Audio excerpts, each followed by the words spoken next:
Welcome back to Brent's Hang, everyone. I'm your host, Brent Barnett, the host with the most. Sorry, it was horrible. I'm just trying something new for those of you that have been with us since day one. But anyways, this is our 4th episode of our hardware makeover series. Now, for those of you that haven't seen episodes 1, 2, or 3, or even know that we have this is the episode where you guys send me videos and pictures of your drum kit, and I choose one each month to make over. But I do it in my way with my own hardware, keeping your drums and your cymbals in the same spot. Now, let's see who we have for this month. Can I get the envelope, please? Can I get the envelope, please? The envelope, please. Please. I'm never playing darts with you. Dude. Matthew Parsons.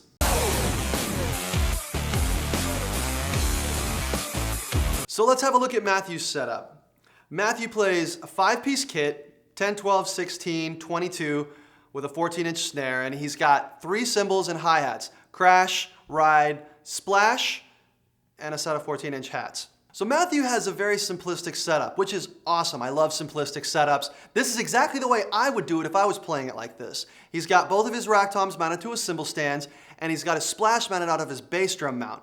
It's very streamlined and very consolidated, but I took it one step further. I put this kit up on the rolling rack, the GRS-RR. It's a basic rack with wheels. Now, every single piece on this drum set is attached to the rack in some way.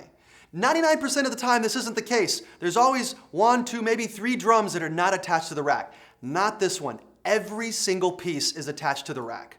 There's only 2 points of contact, which is the hi-hat and the bass drum.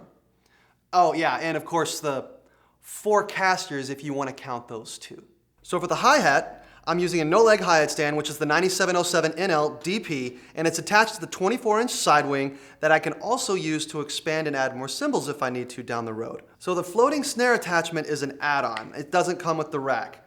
What I used was the GSMP, which is a 14-inch rack bar with a tube end clamp that allows you to telescope the snare basket in and out of the tube. Then I just attach the entire tube directly to the front leg. So now it's completely floating, there's no feet on the floor. Both my crash and my ride are mounted out of the 30-inch legs, turning the legs into cymbal stands. On the 30-inch crossbar, I've got 4 things attached. I've got the splash cymbal, the 2 rack toms, and the bass drum. To connect the bass drum to the rack, what I did was I took a 1-inch diameter tube that I had lying around, and I mounted that inside the bass drum mount. Then I attached that to the rack using an accessory rack clamp. 2 really cool things come from this. 1, if I want to move the entire kit, all I have to do is suspend the bass drum off the ground. 2, I don't have to extend the spurs because the bass drum mount locks the kick drum in place. Now on my right side, I have a 24-inch straight wing that is holding my floor tom. So for the floor tom, what I did was I have a regular floor tom with legs, and I just flipped it upside down, and I attached it to the rack using a tom arm. So what if the badge on your drum isn't right side up?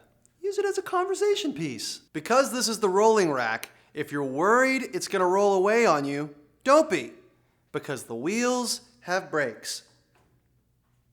Well,